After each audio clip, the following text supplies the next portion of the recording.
Hi welcome to Compass Academy. Welcome to our rapid question series. ഇന്ന് rapid question സീരീസിൽ കാണുന്ന നമ്മുടെ ഒരു ഡെഫിനറ്റ് ആയിട്ടുള്ള ഒരു സിലോസമാണ് നമ്മൾ കാണുന്നത്. നോക്കാം, നമുക്ക് ക്വസ്റ്റ്യനിലേക്ക് നടക്കാം. ഇതാണ് this is statement and these are conclusions. All animals are mammals, no mammal is reptile, all reptile are amphibians. നോക്കുക, എല്ലാ ആനിമലും മാമൽസ് ആണ്, no mammal is reptiles and all reptiles are amphibians. അതാണ് വെൻ ഡയഗ്രം വന്നിരിക്കുന്നത്. ഇനി കൺക്ലൂഷനിലേക്ക് നോക്കാം.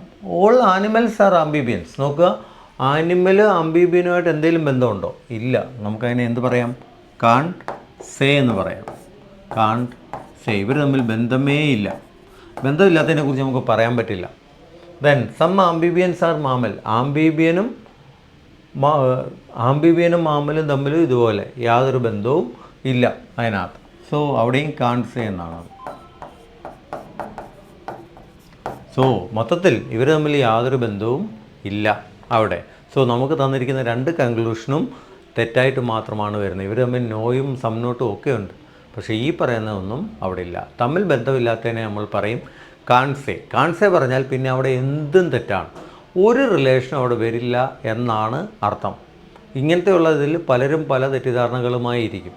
അവരതിനെ കണ്ടുപിടിക്കാൻ ശ്രമിക്കും. പക്ഷേ ഓർക്കുക, ബന്ധമില്ലാത്തവർ തമ്മിൽ യാതൊരു ബന്ധവുമില്ല. സോ സിലോസ് ഇഷ്ടമായെന്ന് വിചാരിക്കുന്നു. നമുക്ക് അടുത്ത ക്വസ്റ്റ്യനിലേക്ക് കിടക്കാം.